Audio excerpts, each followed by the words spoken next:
Good morning, good morning, good morning. We are in Clubhouse, but we're not just in Clubhouse.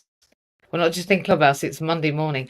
Just bear with me 1 minute because I'm going to have to do something really very difficult. Oh, I'm not going to. 1 second, let me see if I can do it here.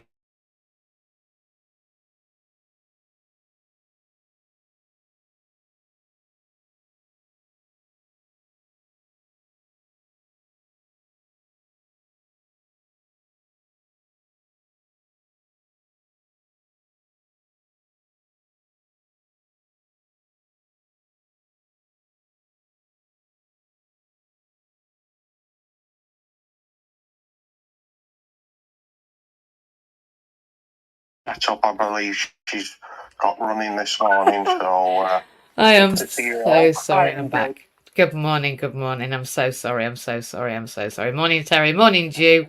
Let me just moderate you. I'm so sorry. I'm not being very moderate this morning, am I? So yeah, I've got a couple of glitches going on, only because you're right. I've tried to do something new. I've blurred my background. I've turned off another audio device, and then I am also sharing my screen. So I'm going to be doing that right now. So you're in MJ's house. It's Motivational Monday. It doesn't feel very motivational to me, to be honest. I think it's been a bit of a car crash, but it's only 2 minutes past the beginning. So we are at 120 seconds. We're doing okay. I'm really full of questions today. And the reason I'm full of questions, 20 questions actually, in this Motivational Monday is because I have been asking questions for the last, 53 years, but particularly in the last 13 weeks, 12 weeks, however long it's been. I am right in the middle of a 100-day placement. Well, I'm not. I'm over the middle now. 100-day social work placement. For those that don't know me, I am a trainee social worker. I'm also a psychotherapist and a SENDCO, so I'm a special educational needs coordinator. But for my sins, I have gone back to university and I've moved to Wales to learn to do social work. Now, interestingly, during social work, I had to earn. And to earn, I had to do something I know and love. And what I know and love is helping disabled people. And how I help disabled people is I help myself because I'm disabled. So when I help myself, I'm helping other people. And interestingly, the things that I learned, I can then tell people. And then they don't have the questions that they had. So this morning in Motivational Monday, I'm going to be talking about some of the questions that I've been asked and some of the questions that I've answered regarding one of the biggest things that's in the news right now, which is feckless, hapless, helpless, and economically inactive, lazy, disabled people. Yeah? Because we know that they're everywhere. They're everywhere. They're all over the world. Feckless, lazy, hapless, helpless, economically inactive, lazy people. Well, that's what the news says. That's what the media says. That's what the tabloids tell us to think. That's what we all think when we see somebody going down the road with 42 children and 84 crutches and 134 wheelchairs. That's what we're grown to think. Or we're grown to think, well, it doesn't matter. They're poorly now anyway. They'll be gone in a bit. It sounds a bit dramatic, but the reality is that we have to talk about these narratives because they are becoming, endemic inside people. So we need to look at a new way. So I'm going to talk about 20 questions that I've had about access to work and about employability. And the reason that it's important is because disabled people have to become employed or self-employed or become a director of a limited company or they're going to lose their benefits. Right, that's the reality. And if they're not going to lose their benefits, then they're going to be sanctioned to be looking for their benefits, looking for a way to work to reduce their benefits. So we're going to be our own accountants because we're going to be looking on a daily basis to see how little we can ask for from the government and how much we can stand on our own 2 feet. That's what's going to be normal in society. That's what's going to be expected from us. I think being employed is not just the skills and the knowledge and the traits and the attributes that make you successful in getting and keeping work. But I also think, really importantly, we have to become flexible. People that are disabled often say, well, I can't work. And you'll have seen these slides if you've been with me on a Monday night before. Basically, because of the built environment, you can see somebody with stairs there. And there's lots of reasons why I've discussed why disabled people can't work. Of course, we've got to. Easily, it says on the slide, why they can't work easily. Well, there's lots of reasons, isn't there? And they're all on this screen. The barriers, the physical ones, the stairs, the technical ones, the computer, how it works, whether we're productive, how we are discriminated against, all those things, we've talked about those before. And we've said that we need to find our passion. The way that we work with people through our strategy coping support is we help them find their passion, their purpose, but most of all, we help them find a problem. That's the opposite of what most people that are talking about motivation and achievement is. We ask them to find a problem, we ask them to supply a solution. And I was talking to somebody yesterday who said, well, I don't think we should find the problem. The problem needs to find us, otherwise it's not really a problem. And I think they're right. And through it, we learn things new. We develop our skills. And then we read and learn and connect to other people in that. And through that, we gain confidence in believing in ourselves. Whoops, I have just made my own screen run away from me. So we work with Access to Work. By that I mean me, by that I mean the charity, by that I mean the organisation that I run. The charity that I run is funded by the organisation that I run, and Access to Work is the provision that we provide. They used to take 20 months to come, now they take 2 weeks if you got a new job, but I've got 20 questions for you. The 20 questions I've got are here.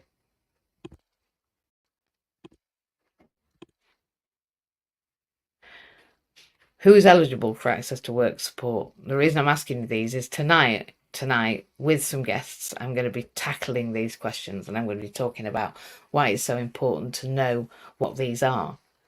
And can self-employed individuals receive Access to Work? Well, the answer is yes, but I'm going to talk about that tonight. Why is it that it's okay if you're self-employed? How do you get Access to Work if you haven't got a boss? Who do you ask? And if you have got a boss, who do you ask? And if you've neither of those, but you're a director of a company, what do you do about it? How do you apply for Access to Work? Well, I'm going to tell you tonight at 7 o'clock, so come. What type of support can Access to Work provide? Well, all sorts of type of work, I can assure you. All sorts of types of work. All types of support, equipment and person support, and our coping strategy support, which is second to none. And I've been developing this method for over 30 years. It's coined lifespan planning. I copywrote it in 2003. How should an Access to Work application be made? Well, again, not something I would do on my own. You can, but it's a long involved form, a bit like a PIP form. And if I was you, I'd have somebody alongside, because what they ask you to write and what you should write are two different things. Things like, unless you write at the beginning just one little tip that says, how would you like us to contact you? And they ask you to put your telephone number. If you do put your telephone number, they'll ring you at any time of the day or night, reasonable or not. And if they ring 3 times and you don't answer, they'll close your case. If you ask them to email you and you say that it's difficult for you to use the phone, well, it is for me, because I never can get to it in time for answering for them, because they only let it ring once. Then you put your email address, and then you don't miss your Access to Work case management. There you go. It was worth coming today just to hear that. Don't put your telephone number, put your email address. How should it be made? Bit of a hint and tip, but there's lots more tonight, I can assure you. Is there a limit to the amount of money that an individual can receive from Access to Work? Well, yes, there is. And the answer is quite a lot. But even when you are awarded it, getting a hold of that money is another kettle of fish. So if I was you, I would contact Accessibility Partners. But why? Because I don't even claim my own money to Access to Work, because it's too difficult for me to navigate. And why? I'll tell you why. I'll tell you why. Because I was left 2 Christmases ago with a support worker who had no presents for their son, because they had no money and they weren't able to pay for Christmas. And I had to pay out of my personal bank account to that support worker so they could have their Christmas, because I couldn't see them without their child having things at Christmas. So I don't claim my access to work money because I can't manage the DWP to be managing my support workers' money in a way that means they get it on time. So I had to create accessibility partners to do that. So I don't handle my own support workers' money because I don't want to be responsible for when that support worker gets it. I can't chase access to work because when I ring them, there's only a person on the phone. There's not a case manager. You can't actually speak to a case manager. So it's very difficult. So I would rather have an organisation managing my access to work because managing it is a discombobulated nightmare. And so I've chosen not to do it. And how often can recipients receive financial support from access to work? Well, all their life, if they meet the criteria. All their life, all their working life, if they have a disability, physical, mental, psychological. And what travel support does access to work offer? And can access to work cover the taxi fares for travel to work? Yes, the answer is they can. But they can also charge you the price that you go to work. So if everybody's got to go on the train, then they take the price of the train off the taxi. But there is a way of you having somebody to drive you to work. So yes, travel support does come under access to work. And we'll be talking about that tonight. And then mental health support. What specific support is there available for people with a mental health condition? Well, the answer is vocational rehabilitation through Maximus. Maximus is the organisation that assesses access to work. It's interesting that those two are connected. And I wonder whether that vocational support is something that people even know is available now. I don't yet provide that vocational support because their assessor does. And there's only one major assessor for access to work. There's one other partner. But generally, they're homogenising these assessment processes and making them their own organisation, a bit like Maximus is, a bit like Capita is, a bit like Atos was. I don't give.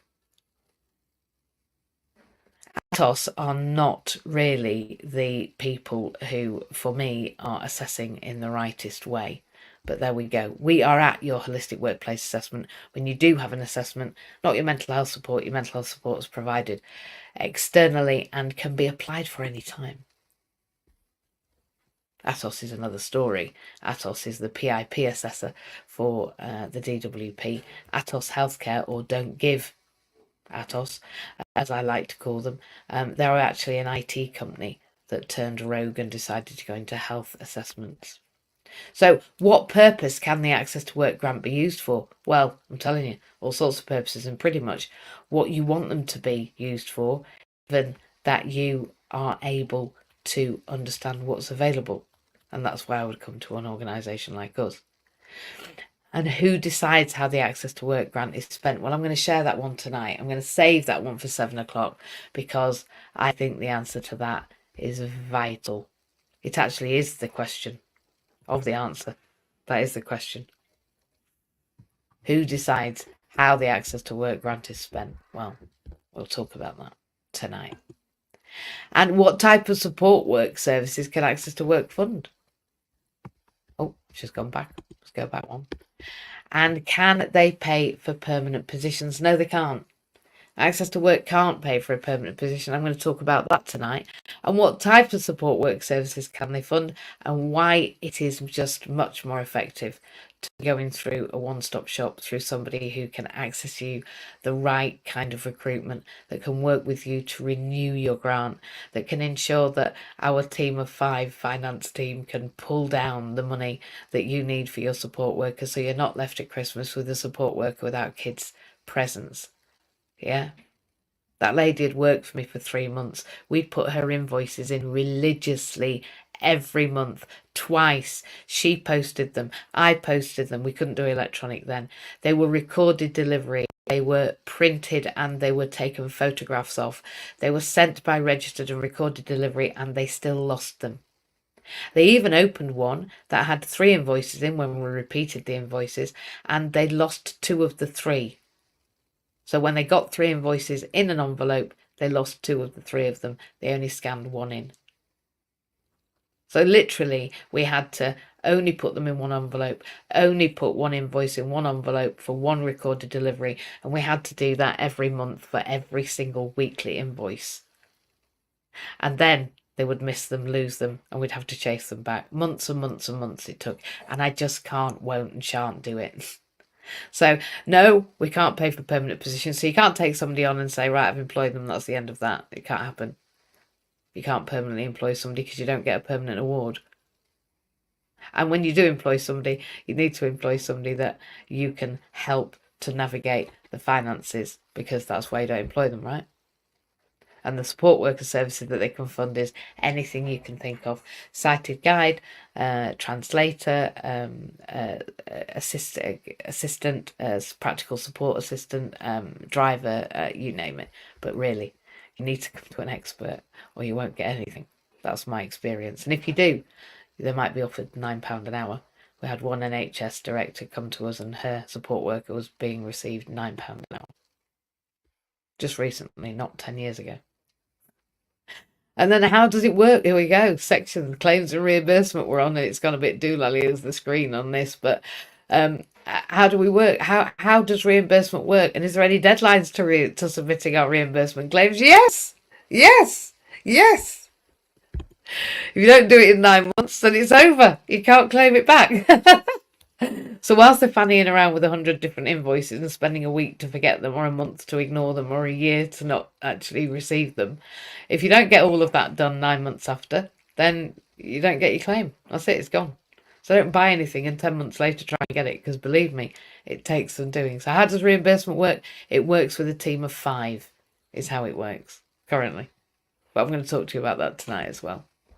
And our communication information, how can I receive information from Access to Work in a language I can understand? Well, number one, there isn't a language that you can understand from Access to Work because they don't speak people. They do try, but they're learning. But they do speak in every other language. They can speak nonsense in any language you like. I'm not saying they always speak nonsense, because the people are amazing, but the system is very discombobulated, just like the PIP and ESA and all the other acronyms that we've got in this spaghetti soup. Letter spaghetti alphabet soup, that's the word. Alphabet soup, not spaghetti soup. I had a TIA on the 22nd of March, have to excuse me and my word finding. So how can individuals receive communication support from Access to Work? Well, the first thing is to ask. It sounds a bit dodgy when you're trying to find out how to communicate, but we can help you do that too. So even if you speak another language, even if it's normal human and you have to speak about your lived experience, we can translate that to Access to Work. And they are the answers, which I am not sharing with you now. No, you don't get to see the answers now. You can't expect that on a Monday, the 29th, on a Monday morning, on the 29th of April. Can you believe we are nearly in May? And I have given you, 18 questions. And the reason there's only 18 and I've said 20 on the screen is I've got 2 more to ask you, but I haven't decided what they are yet. So right at the end, which is the and the last 2 questions, I'm going to ask you at the end the last 2 questions, and they're going to be based on what we talk about this morning. So I'm turning it on its head. We're doing an upside down room. All the rooms I do are upside down. We're doing an upside down room. I'm going to come up with the questions that you ask to make the 20 questions tonight. I've got 18 there, and at the end of this, I'm going to answer the most answered question, or the one that's most pertinent, or the one I think, everybody on our boards needs to know this answer. And then the next thing I'm going to talk about, and I'd like you to talk about this morning, is number 1, are there any questions that you would like answering regarding Access to Work? And please come up, Terry, please come up, Morris, anyone else that I know that this applies to, because we're all disabled here, right? So please come up. Those of you in the audience, put a message in the comments. You are welcome to ask me any questions. Tonight it'll be 20 questions. I know there's going to be a lot more than the ones that I'm talking about, but what would your questions be about workfulness? What would your questions be about anything to do with disability in the UK, really? And what I've realised is that I really am made for 20 questions. When people ask me a question, when I'm put on the spot, when I'm being investigated, when I'm being questioned, when the person's in front of me going, so what happens when? Well, to be honest, I can pretty much answer almost immediately. It's to do with trauma. Because I had adverse childhood experiences, quite tremendous ones, I am in fight or flight, or I can have a trigger. It's almost like a flick of the switch. The trigger I get is, like they do in the army. You boy! As soon as that happens, I'm to attention. You! There we are. So that's how I am. I believe that I need to get the information out of me being questioned. And I wonder whether Viva Voces, which is the PhD way of elucidating, finding out what somebody knows about their special interest, their PhD investigation, is to ask questions. So I think it's really powerful this morning that not only are we asking the questions, not only are you going to be able to come to inclusion. It's not MJ's house, remember. Tonight it's inclusion at 7 o'clock. And then at 7:30, we go over to our StreamYard. To our Zoom tonight. It's our Zoom tonight because we have special guests to our Zoom meeting tonight who are going to be asking and answering and creating the 20 questions, because I'm all about the questions and I'm also all about the answers. And the answers are in the questions and they're also in the lived experience. So that's why on a Monday night we get together in inclusion, and the individuals that I work with in the charity that we created are there. And we are literally, in fact, I'm just going to get that right now because I'm not usually good at this. But actually, I think if I do this, well, it would help if I didn't just put God, wouldn't it? As opposed to go. No, I can't find it. Bear with me. Oh, I can. You see? There you go. It's not as bad as we thought. It's never as bad as we imagine. Oh, she says. Never as mad as you think. Here we go. Oh, I can do it. You never know what you can do until you try and do it, can you? And it isn't until you practice doing something that you realise that the mess in the middle is just the practice. And I used to think that I had to hide the practice. I used to think I had to hide my questions. I used to think that it wasn't okay to be who I am, and it wasn't okay to stumble and fall, and it wasn't okay to be in the mess in the middle. Well, do you know what? It absolutely is. And the only way you find out is by asking those silly questions that you think you should never ask. There is no stupid question. That is the thing. There is no stupid question. There's no stupid question about how scary it is. Listen, somebody very close to me is moving house. And their question to me was, will I ever be ready? Well, no. The answer is you won't. You won't ever be ready. I wasn't ready to be a teacher. It was like a baptism of fire. I wasn't ready to be a psychotherapist when I first went into my first triad meeting where I had to talk and somebody had to listen and somebody else was watching. I was burning. My face was on fire. I didn't want to talk about anything. I think I talked about a TV program I'd watched. What? Can you imagine when I had to unpack everything about my life? So no, we're never ready. But those 20 questions that we're going to be answering tonight and more, the ones that you're going to create in a minute with me, the ones that I'm going to ask you about and we're going to evolve together, there where the magic lies. That's where the confidence comes to move out of home or to apply for that job or ask that question or come tonight at 7 o'clock and meet some other people you really want to meet. And we've got people from the MD Society and we've got people from, you wouldn't believe the amount of people that are gathering together now from all sorts of places, in all sorts of ways. We say in our organisation that there is no wrong door. No wrong door to us. No wrong door. We can come here and in inclusion we can find out the questions that we're asking and we can answer the questions that we've got, and together we can find a new way, and people on this stage are finding a new way. We found a new way together over the last 3 years in Clubhouse, on this stage, in these spaces, at this time of day, every day. I've probably met some of you every day. Nearly for 3 years. Now we're here on a Monday at 6 o'clock. We're in inclusion at 7 o'clock on a Monday night. And then at 8 on a Saturday, we're in Belonging in Business. So we get about a bit now. And if you want to go to my YouTube channel, then look for Mandy Jane Lace. If you would like to have a look on Instagram, it's at Mandy Jane L. and there's a Y in that Jane, as you can see. My mother hyphenated it. But it's Mandy without the hyphen, Jane L, at Mandy Jane L for Instagram. And there's all sorts of other places. We are live on Facebook at the moment in 3 places, on LinkedIn, on Twitch, on Twitter, on X, I think they call it now, and on here, StreamYard. So we literally are all over the place, everywhere, all the time, asking questions, finding out, and just being who we are. And I think that's the most authentic thing I can be, is who I am. Now, most people would say that's probably a dangerous thing, but I found it the easiest thing. I used to worry about getting things wrong, and once I realised I could just be myself, I stopped worrying, because, well, I can easily do that. I just have to wake up and take a breath.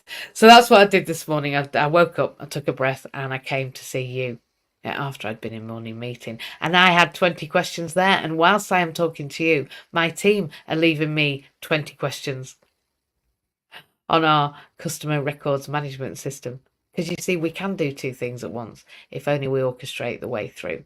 So those 20 questions are all about finding the answers, and the answers are: we need to be economically active. Sorry, that's the question. How do we get economically active? And the answer is, well, come to AP if you're disabled and you want a job. You got a job, I mean, not want a job. Although we're looking for people. We are looking for people. We're looking for coaches.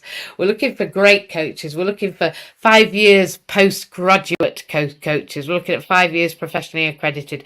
I'm 30 years in my trade, so I think for somebody to be 5 years post qualified would be great for me.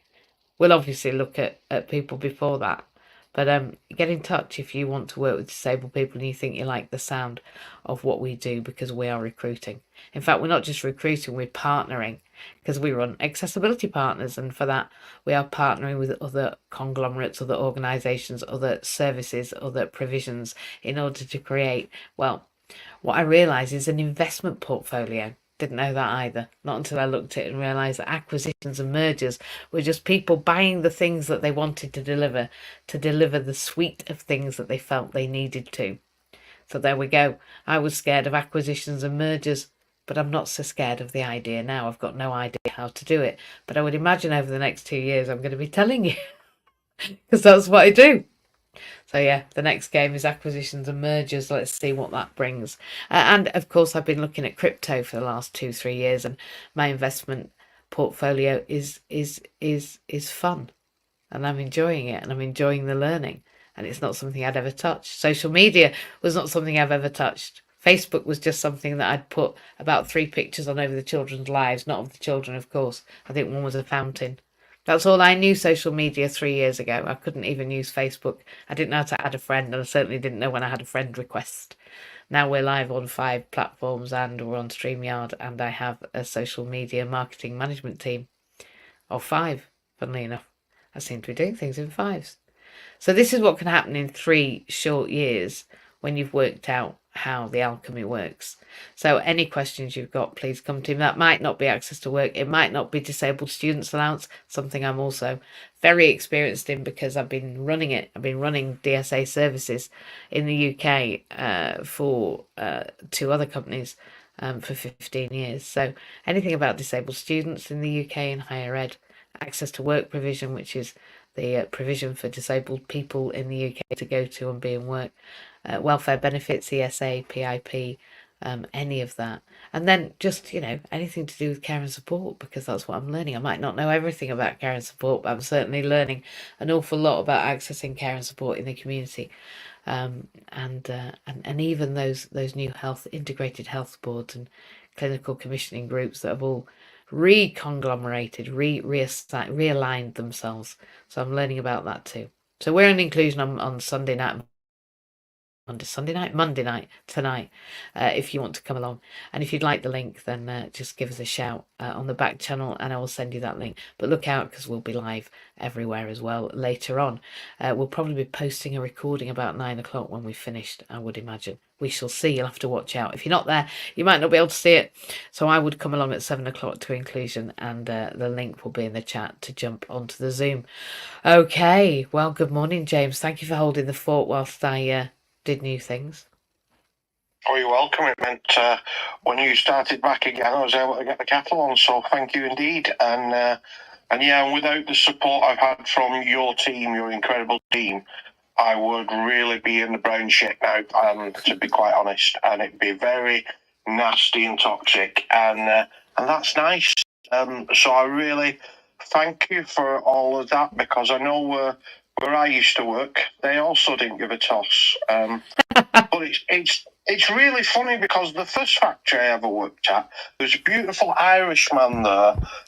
First name similar to my nickname, Jim, but his last name was Kerr. Whereas I think that organisation you were talking about, they had a few Wans in their organisation, probably last name as well. But anyway, that's enough of those cheeky little remarks. I'll keep it clean now, because I know it'll just motivate Julian to upscale the remarks. Because what I know about Julian is he's a remarkable man with that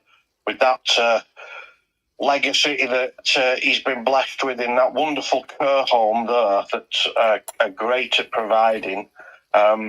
It's a challenge, a bigger challenge than I've got. Have you got any questions? Of that. Have you got any questions, James? Questions. The question really is why are their operating systems not very good? Okay, I can answer that.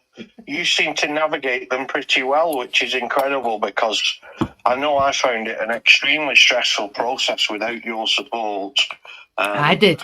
It was. Well, I would imagine you found it a bit stressful working through my way of dealing with things, but that's just because I'm fairly discombobulated most days, or once someone tries to put me into fight or flight mode, that's.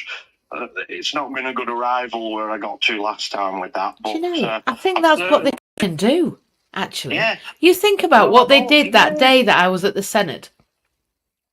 I was at the Senate that day and you rang me, do you remember? Yeah. And they were ringing from ESA, weren't they? Was it ESA? I don't know, PIP, or it wasn't Access to Work. It was one of them. One of them rang, and she, even though I explained to her that it wasn't safe for her to do that assessment, she did it on the phone, didn't she? Yeah, she clearly had not got the ways to listen quite correct, because you presented the answer to her, and she was obviously deaf, but yet she managed to operate a phone, which using like that's funny. Probably a Horizon or a Fujitsu-based system, that's maybe, or just I'm not listening. I don't care. I'm not listening. You're I right. don't listen. And you did speak to her really clearly, and you really asked her. I mean, that was one of the most shocking ones. I'm just thinking about it now, because I had to leave the main Senate floor. I had to go out to the toilet. I had to pass some ladies who were leaving the toilet, go into the disabled toilet in order to take the call to tell her that she wasn't meant to be calling. And then she kept us for 20 minutes. And then I had to leave you to go back to work. So she also left you unsafe. I'm really sorry about that, James, do you know? Well, at the end of the day, I always think I myself believe in better. It's like, I think, the TV channel that broadcasts a bit. Not that I can own a TV or even want to watch or listen to the stuff that is put out on TV. They can put out what they like, and that person can put out what they like on the phone. But I will stand my ground and tell them my answer, which is... Wait for this. I'm sorry to interrupt TV, right? The other day I had to ring. I didn't have to. I chose to ring for my blind friend. I'm not going to name people. It's not right on social media, but you know what I'm on about. I had to ring to tell them that he had a TV license, but it was going to be a blind one, because he's blind. So he doesn't need a TV license, and he can have a telly, but he doesn't need a TV license because it's free when you're blind, right? And because he got a letter and it said ring us because we're coming, I rang him and I said he's got a blind TV, he's blind. And they said, when will that be over? And I said, I'm sorry, it won't be. And he said, no, I need a date. I said, well, it'll be when he's dead. And he said, what date is that? And I said, I don't know, because I can't predict. I'm so sorry, I can't predict. He went, well, it'll only be 2 years. I said, I think he'll live longer than that. He's only 35.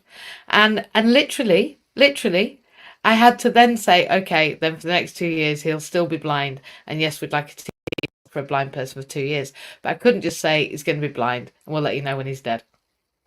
Yeah, can they send me some 4 candles with that? But I'd have had two. I'd have probably only used a couple of fingers on each hand as just doing the 4 candles. Yeah, they wouldn't allow me. And then they've sent me a letter now. Well, they sent him a letter. Obviously, he couldn't read it. But they've sent him a letter saying we're going to send somebody out anyway. But I'm looking forward to tonight, and I'm going to get the replays of this room on later this afternoon, so I'm refreshed. All right. And then obviously we've got the YouTube channel once that wonderful man's done all the editing. So, I know, it's exciting, isn't it? And, it's wonderful times at the moment because, as I say, I've been in some really dark places. So I'm gonna have a little flush now and move on. All right, darling, I will. Thank you, and have a beautiful week, everybody. Thank you too. Hey, good morning, Jew. I haven't had a chance to say hello to you yet, have I? Did I say? Yeah, I said good morning. Good morning, Jew. Are you there? If you're not, I shall go on to our Alexia, but I bet you're struggling to turn off. Turn on. Open your mic. He'll be struggling. Hey, up, mid up. Done it. Yay! How are you? I'm okay. Are you missing Clubhouse, Jew? Are you missing Clubhouse? I'm missing bloody everything. Well, you're here. That's great. It's Monday morning. We're nearly at the end of April, and we're getting some good stuff. We're there tonight, and we've got new people coming tonight, and we've got new people that are coming to work for AB coming tonight. So I don't want you to miss tonight. So I've given us a Zoom. You can get into Zoom, can't you? Yeah. See? So tonight we're doing Zoom so you can access it, so everybody can access it, and so the new people can access it. Are you excited? I am. So why don't you get a kip this afternoon so that you're ready for tonight at 7, I reckon. I think I'm gonna have to. That's a really good plan. A really good plan. Because that's the thing when we do a split shift. If you're at 6 in the morning, you need to have a kip before 7 at night, don't you? Yeah. Yep. Yeah, that's the thing. I'm just going to take lots of King coffee. But I like doing my 11, 12 hours and then I like to sleep right through. So I'm like a bear. I go to sleep all night and then I stay up all day. I think that's what bears do. Maybe they do it the other way around. But I'm glad you're here. Have you got any questions, by the way? Speaking of coffee. Yeah. Do you need some? I run. Do you know you're rubbish, aren't you? It's my fault. I need to put an aid memoir. I need to put a reminder to say to you, do I need to order your coffee? I'm the idiot there, Jew. It's not you. I should be giving you the best customer service by letting you know when you're going to run out of coffee instead of waiting for you to run out. That's tardy of me. I'll get Maureen to post a box today and then I'll order you yours. Do you want a box? Do you want a mocha, Chuckin? Or what do you want? A latte, a mocha? What are you having? What are you having, love? What are you having? Mocha. Nice. Coffee. Nice. And yeah, good. I know. It's good. It's good. It's good. Do you want some soap? I'm just saying I've got the soap. It's flipping amazing. Do you use soap? You don't use soap? Well, you filthy bugger. I know why. It's because it's slippy. I'm not going down that road. Hey, listen, if anybody does want this Organo soap, this reishi soap, oh my lord. It's just it just smells so fresh. I have used it. Have you? It is nice. Oh, it's nice. It just makes me feel. I don't know what it does. I rub it on my bum, like that. My bum's really big, so I'm able to. Like, I really do. It lathers up really well. So if you rub it, if you use the soap, you like some soap, you rub it and it doesn't, and you don't get any. That really does. So I just rub it there, and then I've got enough for everywhere. I love it. One-handed. It's even good for one-handed people, the way it's shaped as well. One-handed people. Sounds a bit dodgy. But yeah, even my one-handed blind person can use the Organo soap because it's just a nice shape. It reminds me of Pears. I don't know if you remember Pears soap. You had to be posh to have Pears soap. Oh, I loved Pear's soap. So nice. Nivea We soap too. never afford it. No, this is it, isn't it? We couldn't. This is why I have a thing about clean. Because we can afford to be nice and clean in a way that doesn't give us all those nasty chemicals. What I like is the fact that none of my shampoo now has paraben in it. And it's just, my hair is just so different. Honestly, I've got some, I am very fortunate in that buying these products has helped me buy products for me. That's the thing. It really has. James is eating fruit. That's what I like to hear. Alexia, have you got any questions? Or how are you anyway? Good morning. Are you there? Oh, did you have a question, Ju? Can't remember whether you did. He's not there. He's still mute. You're still up there. We are. Alexia, you're there, my love. I'm here. Hey, good morning. Good morning, mate. How are you? Yeah, I'm much better this week. We had a bad week last week. Oh, that was a nasty week. That was just one to put behind you. Oh, I'm sorry. That's not nice. How are you Now, feeling? a brand new bar seat that I got on Tuesday Yeah. is now broken. Oh no. Yeah, because it's made of plastic. The first day it worked fine. Then it seemed to be a bit out of kilter, and I thought, well, it balances itself out. I'm not going to mess around with it. As the week went on, it got a bit worse, and I thought, this is not straight. And I thought, well, it's probably just going to sort itself out.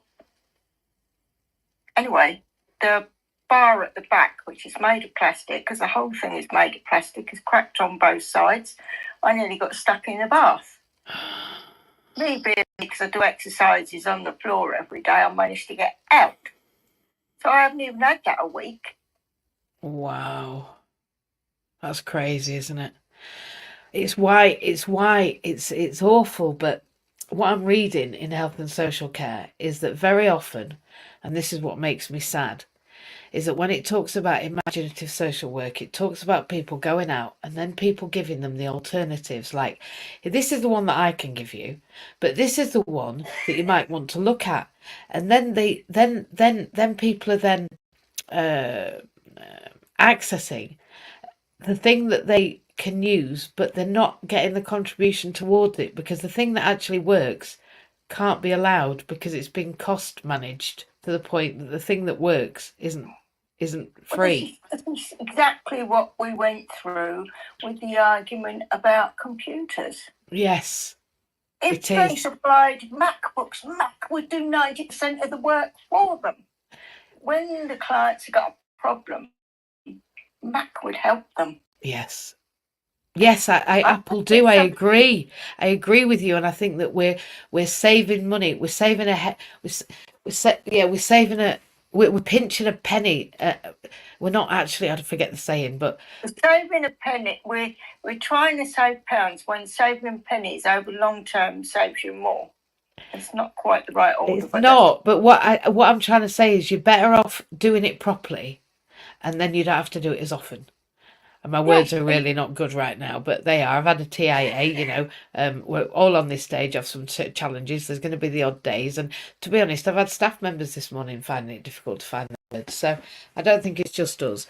I think this cost saving, especially when it comes to disabled people, right? I've just got this feeling, and this is something we do with our immigrants. When we have immigrant children, because in Wales, and this is what happened, somebody came in and pretended to be a child, and then there was some child problems going on when they came to be and were deemed a child, and they weren't checked. So now we MRI kids who come in and we're not sure how old they are.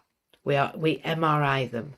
What I'm fearful about is that saves loads of investigation time. It saves loads of people, yes. But how many kids are we traumatising by banging through a child from a war-torn country through a banging magnetic machine? You can't explain to them. No. What that does. No. Well, what's going to happen to them? Can you They are imagine? blooming noisy. And you don't know what it's for, and you've just come from a third world war-torn country No. where you've never been in one. And we're doing that to save money. We're doing that to save time. That's not right. We can't do that at the cost. It's like your plastic bath thing.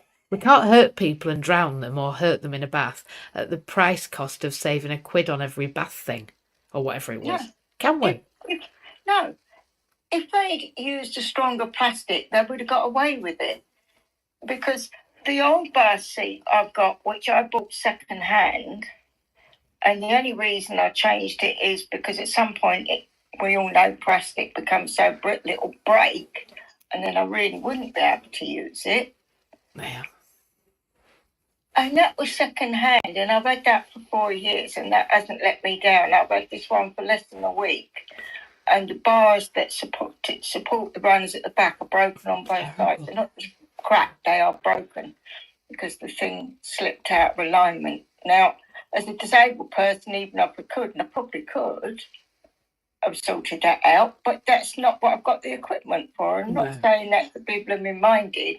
I'm saying it because we need to somehow get people to understand that saving money in certain ways isn't saving money. I mean, I'm not going to complain. In the last week, I've got 2 walkers. All right, I don't need them all the time, but I have done this week. My walking was so bad, I didn't need them. Of course.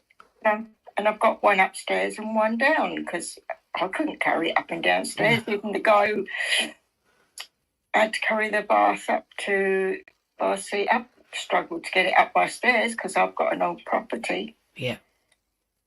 So we need to think twice about this. This is where we go back to the argument of have disabled members as members of staff. Yes, this is an ongoing challenge. It's a challenge you have. With, I know you've got at least 2 off sick now, and they are genuinely off sick. Yeah. Absolutely, that's normal. Yeah, that is absolutely normal. And this happens, I've been an employer, this happens in working life, whether you're working with disabled people or not. But I have another piece of interesting information for you. Yeah. And we'll find the name of it. It's not in use now, but there is still a lift shaft of what they used to be like on the underground in a station that is now not in use. And you could have got you, me, and at least one other disabled thing in there. Exactly. What Terrible. they've done when they built the Jubilee line, they used a couple of the lift shafts as air vents. I only know these things because I love history and culture, and in my time on TV, I'll go and look at yesterday and things like that. So it is feasible to have access for disabled. I'm going to bring up one other point because I don't think most people know, and somebody asked this question, I think it was in our inclusion Facebook page on the phone. Yeah. If you've got a disabled rail card, you can get that linked to an Oyster card, so you get discounts on the Oyster card. It's not easy to do, but it does save you a heck of a lot of money. Wow. I'll tell you what else you can get.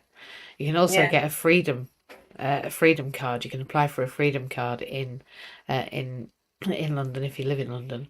And that freedom card, again, you need it signing by a social worker actually, or a specialist teacher, or a doctor, or a specialist nurse, an adult nurse as well. I think they allow it too. It's like your PIP badge, your blue badge rather.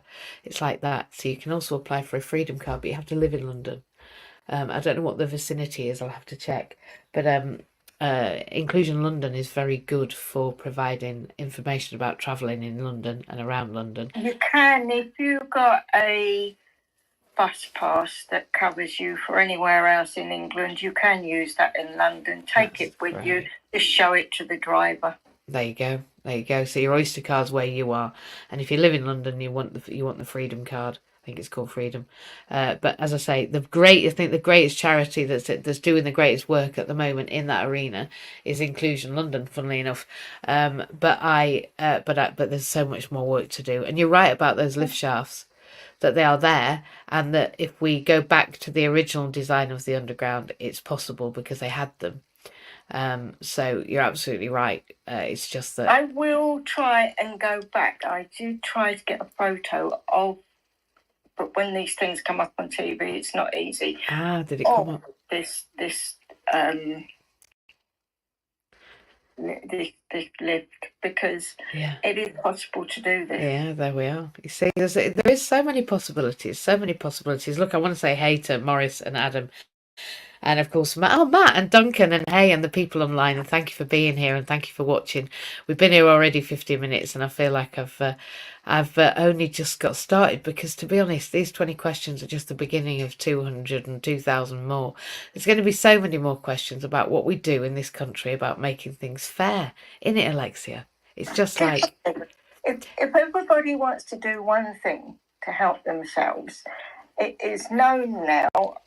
I'm always talking about what we do with stuff, but we have now got plastic in our bodies. And I was doing research because of it's come up in my last assignment for this term for OU, that some of the violence and things that we're going through is influenced by weather conditions. But one thing none of the scientists have realised is that I think some of these are influenced by plastic. If we've got plastic in our body and we know that doesn't degrade, it just gets finer and finer and finer.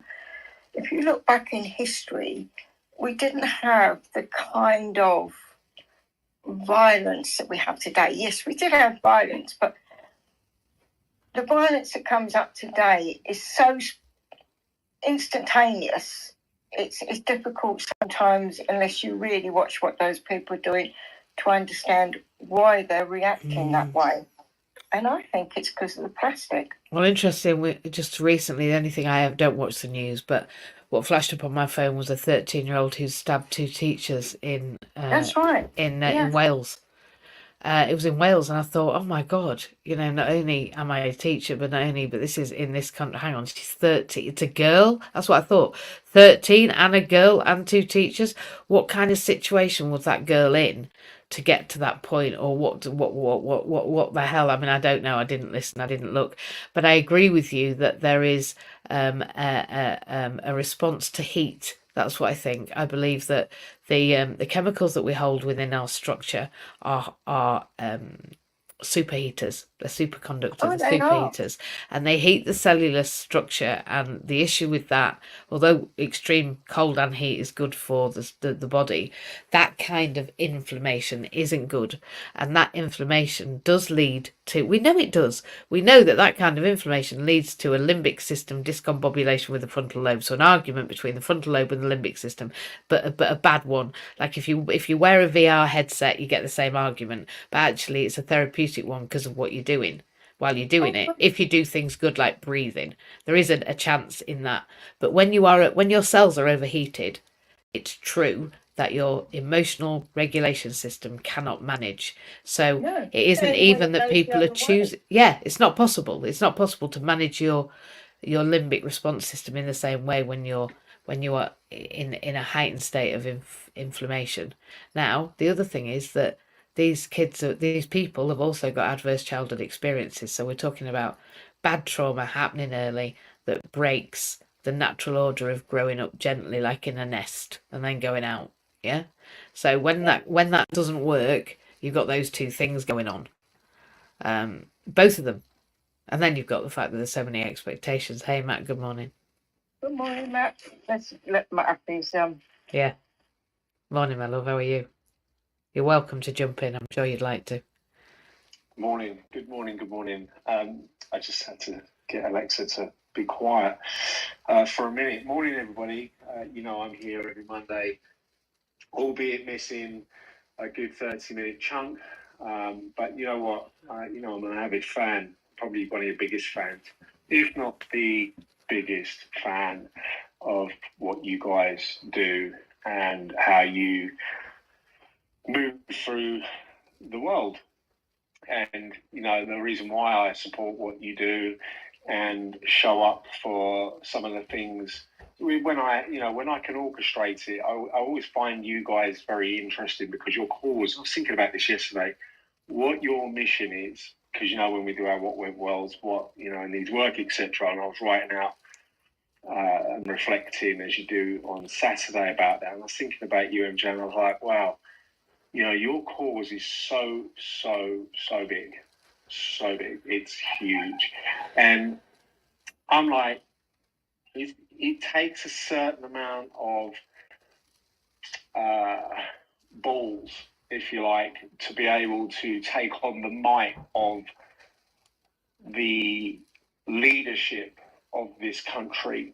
And that supposedly is called a government, that are having a party known as the Conservatives at the moment. And I have to give it to you. Right? Because your topic is probably the most avoided topic in the world.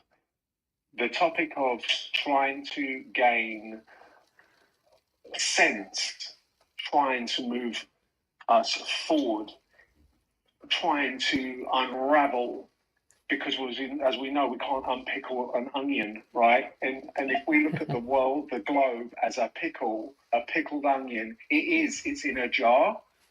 We're in a jar. We're pickled as fuck.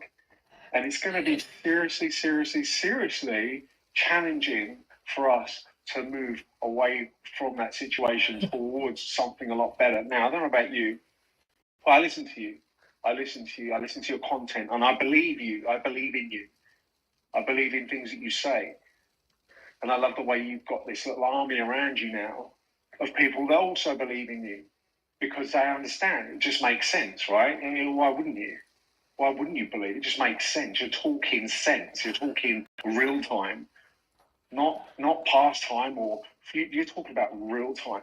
And I was watching a program yesterday. It's very, very rare that I ever sit in front of the TV and watch out of my three things that I really enjoy watching. And I happened to be watching a documentary that was all about Greece.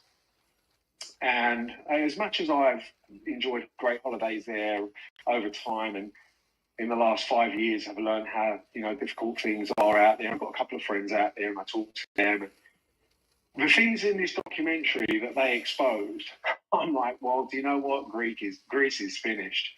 Greece is finished. I cannot believe the state Greece is in. They are in a right mess. And they're so corrupt. They're so corrupt because the divide is so great. And I'm looking at our country going, well, what's the point? What's the point of this? Because who's listening? Who's listening? Who's prepared to take the jump? And what you guys were saying back there just made me go, the stabbing at school. I'm like, this is going on everywhere. It's just sometimes someone could just reach the spotlight and the media might see sense in that time of making some money out of it. But what's the solutions?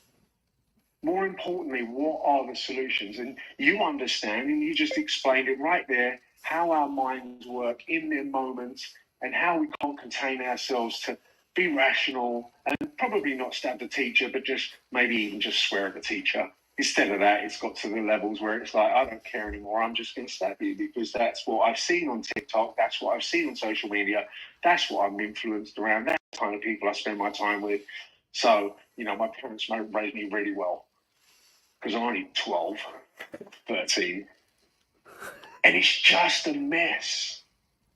I'm going to be honest, MJ, sometimes I come off of your rooms and I'm like, I don't feel better about myself and the situation that we surround ourselves with. And the only reason why that is because I'm driven to make an impact and to making it better than what it already is.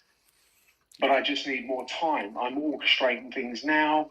I'm really getting pumped up and buzzed because I want to go on tour. I've shared it with you before. I want to go on a tour around the UK and start spreading my awareness, to create awareness in others, to wake up to the reality that this is possible.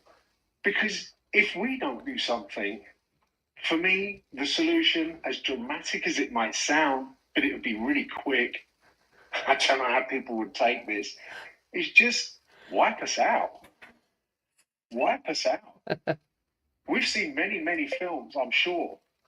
And one of them is The Day the Earth Stood Still with Keanu Reeves. And I know the scene where Keanu Reeves is the alien and he's talking to the human, and the human is begging and pleading not to take over and destroy the world as they know it. And the alien says, but you've ruined it. You've ruined it. Human life has ruined the earth. It's ruined it. So you don't deserve it. I'm like, he couldn't have been so right. It's just what we need to do in order to recreate, not change, recreate the infrastructure in which we can all stand tall. So I really commend you for the work you're doing. I just thought, you know what, I wanted to share that. You can't, I put it in the chat. Quote by Napoleon, it was one of my favorites, buying cheap to save money is like stopping the clock to save time, neither work. Do you know what I mean? And I just love the fact that you show up every week to influence and build strength and understanding. And most importantly, I think you're just waking everybody up. And there's a guy, a bodybuilder from back in the 80s. His name's Eddie Erbar, and he's on social media massive, talking about nutrition and food, and he walks around all your supermarkets picking up food, just looking at it, talking about it, and he says at the end of it, his tagline is "Wake the fuck up," because he's telling kids, he's sharing it with kids. He's got an army, he's got a serious following of getting people to wake up to the fact that what we're putting in our mouths generally has a massive effect over our outputs, a massive effect over our outputs, and then really needs to be some change. So massive thank you to you guys for showing up here as you do, and we could talk about this forever and ever, but do you know what, it's all about solutions for me, and I know you guys are on your missions, and you are just gradually with your hammer and your chisels carving away through that. At some point it's going to hit a real nerve, and it's going to have a massive wake up. It's not even about disability, because I do believe, I'm so glad I've met you, right? Because I've never been so disabled in how I think, because it was something that you just saw. There was a point in my life where I just saw it. Now I think like it. And the understanding of disability, and I've explained it to a few people over time, and they talk to me about something. I go, "Oh, you're classified disabled, really?" And what do you mean? I'm like, "Well, don't take it that way. It's just a word that gives you an entitlement to get something else. It's all it is a criteria, but it is what it is, and you've made me aware of that." Good. So your level and the depths that you guys are prepared to take this, I commend you and I support you. Just want to let you know that. Good. I'm always in your corner. Anyway, back to you. Do you know what? I can't wait. I can already see the stadium of light filled and the stage set. It's already happened. It's a foregone conclusion, just like inclusion. It's a foregone conclusion. It's just a given. It's the only global pandemic that we're ever going to want to be part of, and I'm part of it and you're part of it. We're here and we're all here together. That's the beautiful thing. And you're right, we are carving out our future together, wherever we are and whoever we are and however it is that we're planning on doing that. It's okay, because our way is the way. The way is your way, and it can change. That's the other one. I want to teach kids and people that this pivoting isn't a shameful thing. This changing what you're doing, this I no longer shout at everybody I meet. Whatever it is you're changing. I'm not saying I shouted at everybody I met. I didn't. But there's no need to carry on what doesn't work. And if we can learn new things, and I do every day. I'm at university and I'm 53 years old. I'm not 21 there. The secret's out. It's taken me 3 years to let people know. I was only 50 when I started telling you I was 21. Yeah, in 53 years, I've had to change everything every day, and I'm back at university because I don't understand this idea of, well, I wouldn't like to go back to learning now. Well, I wouldn't like to go back to sleep then, because I'm always learning. I'm not saying that everybody should go and do degrees, but learning from each other and learning through the power of one another. I can't wait to learn from you on stage with your next level mission. I can't wait. And I'm already there because when you say how deep we'll go, I'll tell you how deep I go, Matt. How deep I go is that I go all the way. Like, there isn't another way with me. I either do or I don't know you. And if I do know you, then everything that you hope and wish for are in my dreams. And that'll do me.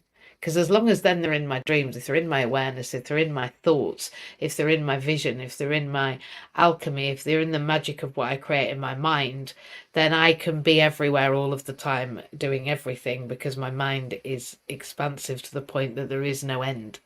So that's how deep I'll go, because there's no reason not to, because time and space don't exist. They're just a fallacy. We made them up. So the idea that we stop the clock to save time is funny. And Napoleon Hill knew the secret. I'm not sure that it was everything his book said he was, because I'm quite sure that when they wrote it, somebody edited it and somebody else did a ghost writing and he did that with his wife or some such thing. And I would imagine I've heard people say, oh, you know, he didn't do everything he said he did. Well, do you know what? I don't care what he did. What he did was woke me up to the idea that there was possibility just next to me, that there was always capability just round the corner when I put some damn effort in, and that there was always the chance that the next connection I had was the next connection that would make my life so much more sweet than it already is, and much more successful. And that's what I see when I see you and me, Matt. I see a meeting of minds that would never have happened unless for the alchemy of the law of attraction. And I'm grateful that Pete Cohen is a law of attraction, magnificent human, and that people understand that when we imagine it, then we hold it in our hand. That's it. That's it. That's not a lot to tell anyone, really, is it? But there's a big gap between there and what you do. So yeah, you can. It's just the gap between the two. We're after 7 o'clock, and I've got to run away and go and be the local authority person for a few hours. Yeah. Pete Cohen's our coach. And listen, if you want to know how we do this, to be honest, it's a number of things. But come tonight at 7 o'clock, some of them will be exposed, and some of them will be new joiners, and some people will be there because they're starting to work with me, and they're going to be working with us in Access to Work. So you're going to hear a whole smorgasbord of information tonight, information you can't get anywhere else, on account of the fact this is my lived experience. And, 3 areas: education, work, and health and social care, and psychology.